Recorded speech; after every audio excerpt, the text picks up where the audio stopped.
OMW, on my way to you. Good at what I do. I'm OMW, OMW. 지혜족보 오태윤입니다. 안녕하세요. 안녕하세요. 코빗의 피터입니다. 작가님 자연스러우신데요? 제가 몇 번 해봤어요, 오마주를. 그러시군요.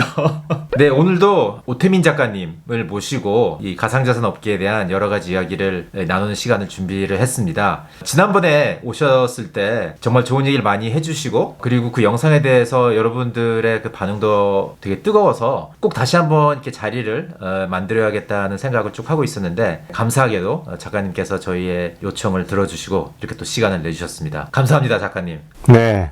초대해 주셔서 감사합니다. 그래서 오늘은 이제 2021년이 거의 뭐 한 달 정도밖에 남지 않았고, 그런 의미에서 올해를 이제 돌아보면서 이 가상자산 업계를 잘 표현한 2021년 키워드 한 3가지를 선정을 한 다음에 각 키워드에 대해서 뭔가 작가님이 갖고 계시는 생각, 이런 얘기를 여러모로 한번 들어보는 시간을 가져볼까 해서 오늘 인터뷰를 진행을 하게 됐습니다.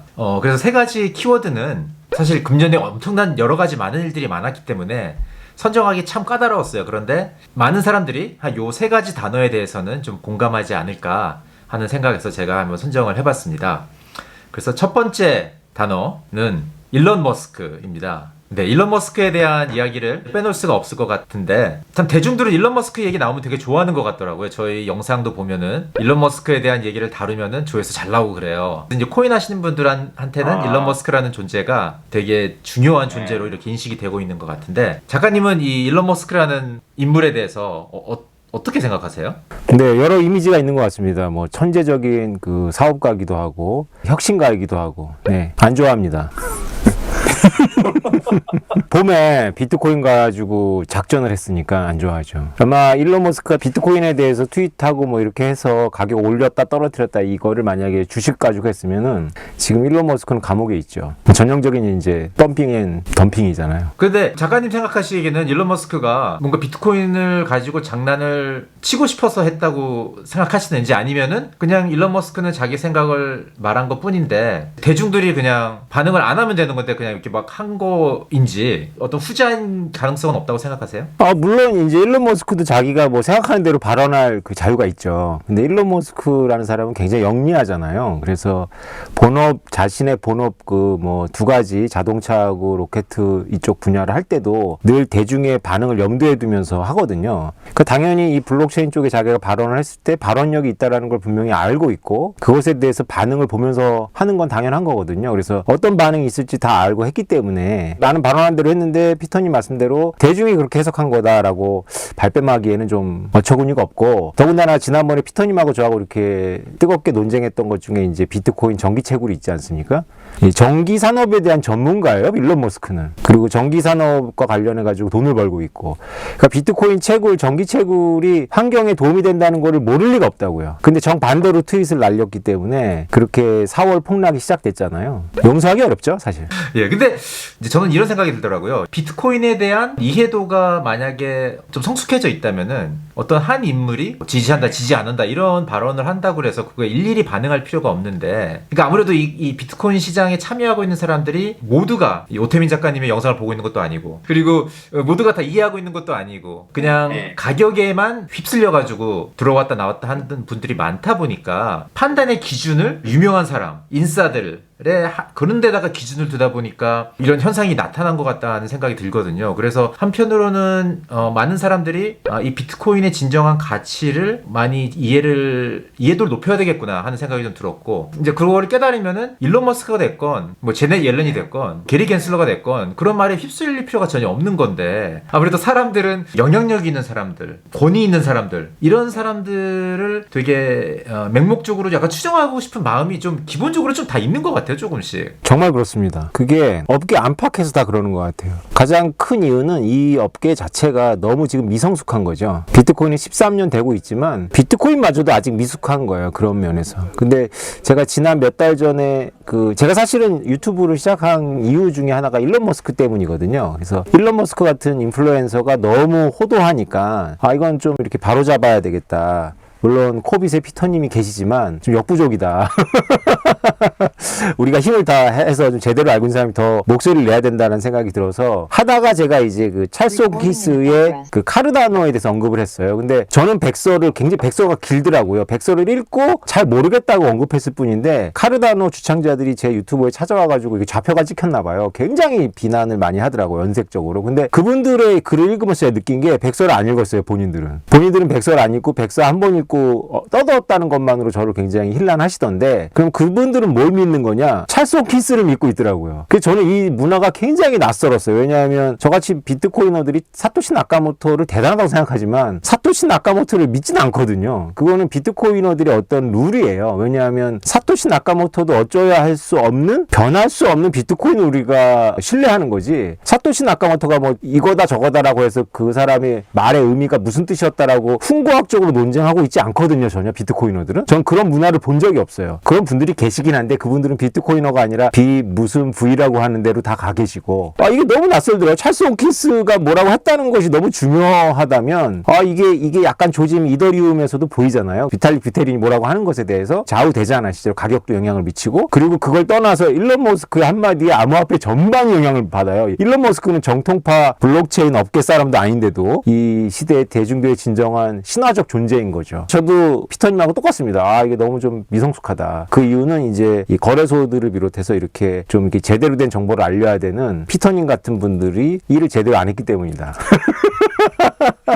구독, 좋아요, 알림 설정 부탁드릴게요. 이 비트코인을 공부를 하게 되면서 비트코인 하나 가지고 진짜 많은 깨달음이 많이 생기는 것 중에 하나가 이제 인간에 대해서 더 많이 알게 되더라고요. 인간의 어떤 속성. 금년 여름에 또 이제 그 올림픽이 있었잖아요. 도쿄 올림픽이. 예. 올림픽은 되게 더 무명인 경우가 많잖아요. 그 중에서 꼭 어떤 영웅을 만들고 싶어 하는 그 심리가 대중들이 있다 보니까 대중 매체도 올림픽 같은 거를 갖다가 이렇게 중계를 하거나 보도를 할 때도 갑자기 막 이제 어떤 에피소드를 끄집어내가지고 그 보도하는 방식을 보면은 이 한 사람을 영웅 만들기를 엄청나게 매체들이 하고 있구나. 근데 그 이유는 보면 대중들이 그걸 원하니까. 대장들이 항상 리스펙트하고 추정하고 흠모하고 이런 사람들을 항상 원하고 갈망하고 있다는 거를 대중 매체는 잘 알고 있기 때문에 그런 식의 보도 방식을 하는구나 하는 걸 느끼면서 그런 게 기본적으로 인간들한테 다 깔려 있다면은 뭔지도 잘 모르는 생소한 비트코인이라는 걸 접했을 때도 이거에 대한 판단 기준은 이거의 속성을 이해한다기보다는 그냥 유명한 아무개가 뭐라고 했다 이런 쪽으로 그냥 사람들이 다 판단의 기준이 그쪽으로 가버리는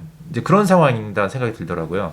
그래서 블록체인의 정신이 철학적 정신이 바로 사람한테 의지하지 않는 거잖아요. 그래서 사람에게 의지하지 않고 휴먼 에러가 있으니까 사람은 실수하기 마련이니까 사람에게 의지하지 않는 것이 블록체인을 탄생케 한 철학의 가장 중요한 그 신조거든요.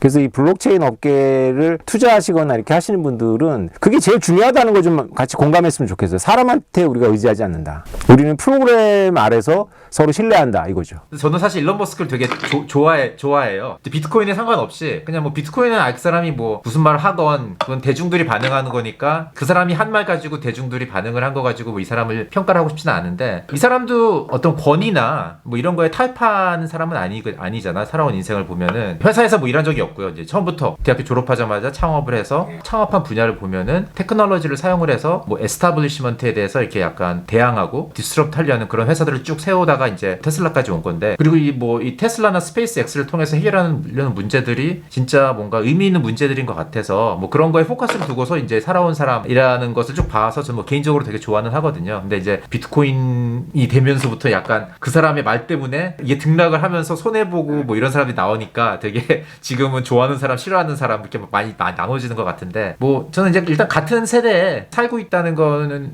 되게 운이 좋다고 생각을 하고 있어요. 저는 그런 사람하고 같은 시대에 살고 있다는 거. 저희 또래예요. 그리고 보니까 일론 머스크가 저희 또래더라고요. 예. 저도 존경합니다. 예. 네, 일론 머스크 존경합니다. 일론 머스크 두 번째 키워드는 제가 NFT를 골랐어요. 그러니까 NFT는 제가 이제 이 코빗에 들어왔을 때가 2018년이었는데 그때부터 사실 뭐 얘기는 쭉 배워왔었는데 아무도 이게 뭐 그 중요한 트렌드라고 그 당시에는 생각하지 않았는데 금년 들어와서 엄청나게 화두가 되면서 이 업계에 관심이 없던 사람들조차도 NFT라는 단어는 반응을 하는 이제 그런 한 해였던 것 같아요. 2021년이라는 게. 근데 사실 뭐 가끔 저 아직까지도 이제 NFT가 뭐냐는 질문도 많이 받는데 작가님은 NFT 일단 첫 번째 드리고 싶은 질문은 NFT를 어떻게 설명하세요? 만약에 어떤 분들이 NFT가 뭐냐고 물어본다면 어떻게 설명하고 계세요? 피터님도 아시겠지만 NFT라는 용어는 이제 마케팅적인 용어가 돼버렸고요. 굉장히 핫한 용어가 돼서 저도 씁니다. 그래서 이제 NFT에 대한 번역은 좀 불만이 있어요. 뭐냐면 non-fungibility라는 거를 대체 불가능이라고 번역했잖아요. 근데 사실 화폐의 속성 중에 fungibility, 대체성은 되게 중요한 속성이기 때문에 사실은 non-fungibility라는 거는 좋은 의미가 아니라 사실 부정적인 의미예요. 이게 서로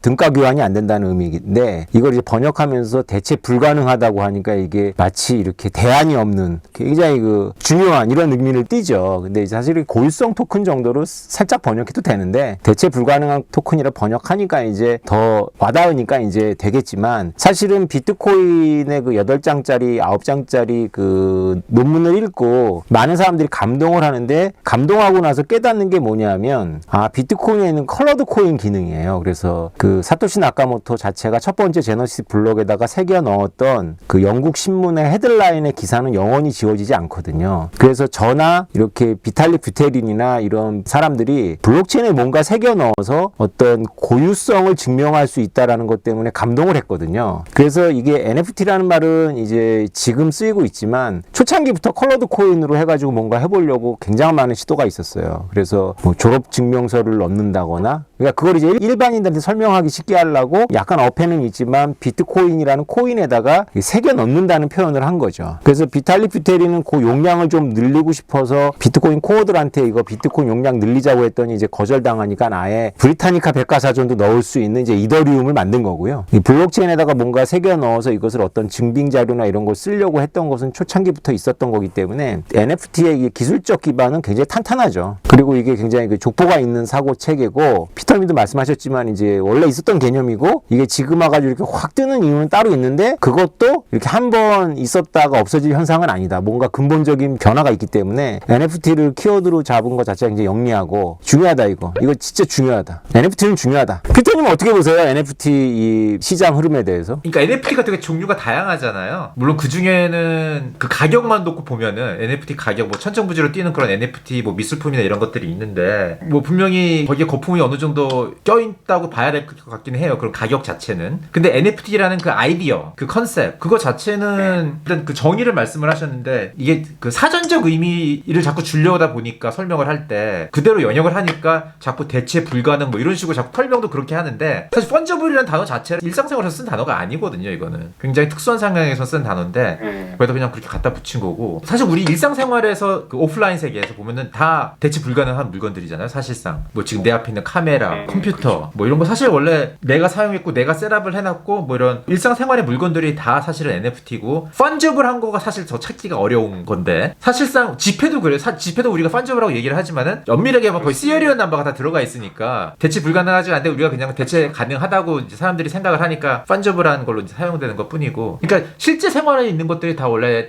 난 펀저블한 거고 그거를 그냥 그대로 디지털 세계에서 구현을 하는 것이 NFT인 거기 때문에 지금은 이게 뭔가 수집품 뭐 이런 식으로만 좀 약간 제한돼서 많이 사용이 되기는 하지만은 사실상 우리가 흔히 말하는 NFT라는 게 이게 그 개념으로서 자리를 잡게 되면은 오프라인 세계 진짜 세계에서 있는 것들이 그대로 온라인 상에서 디지털 상에서 구현될 수 있도록 가능하게 해주는 그런 개념이기 때문에 그런 면에서 굉장히 중요한 현상이다 기술이다 이렇게 얘기할 수 있지 않을까 저는 그렇게 생각을 합니다. 앞으로 더 커질 거라고 저는 보고 있어요. 왜 그러냐면 제가 요새 이제 집중하고 있는 주제가 메타버스거든요. 그래서 메타버스는 NFT보다 더 심한 마케팅 용어예요.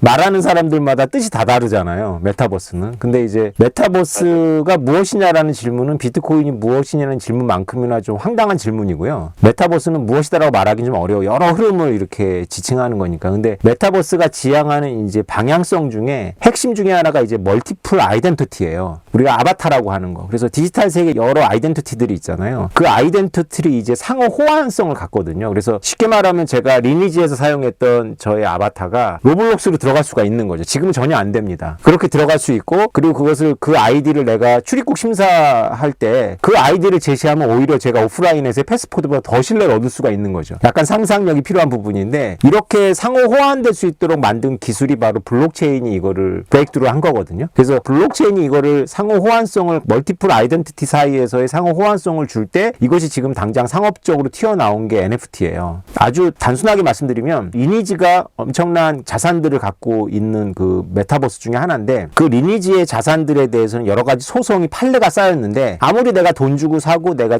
채굴해가지고 이렇게 강화한 그런 무기라 할지라도 궁극적인 소유권이 NC 소프트에 있어요. 사용자에 있지 않아요. 그게 대법원 판례거든요. 근데 이것은 메타버스라고 할지라도 중앙화된 시스템에서는 필연적이에요. 그래서 어느 날 그 회사가 망하거나 플랫폼을 싹 갈아엎더라도 소송을 하면 져요. 내 아이템을 네가 다 마음대로 없애냐라고 하면 원래 대법원 판례 자체가 그 플랫폼 운영사 것이기 때문에 그렇습니다. 근데 NFT가 열어놓은 가능성은 뭐냐면, 그 아이템의 진정한 소유자가 그거를 만들고 그거를 채굴하고 그거를 거래해서 산 나일 수 있도록 확정이 돼버리는 거죠. 그래서 어느 날 NC소프트의 리니지 서비스가 중단되거나 없어지더라도 데스나이트 불검을 내가 빼가지고 다른 그 플랫폼으로 옮길 수가 있는 거죠. 소유권이 나기 때문에. 그 가능성을 열어준 게 지금 NFT고 그 블록체인 기술입니다. 그래서 이게 사실 음미하면 음미할수록 NFT 자체는 거품으로 보이지만 이게 어마어마한 지금 디지털 세계의 소유권을 확정할 수 있는 그런 어마어마한 신대륙에 지금 우리는 해안선을 약간 보고 있는 것 뿐입니다. 라고 저는 생각합니다.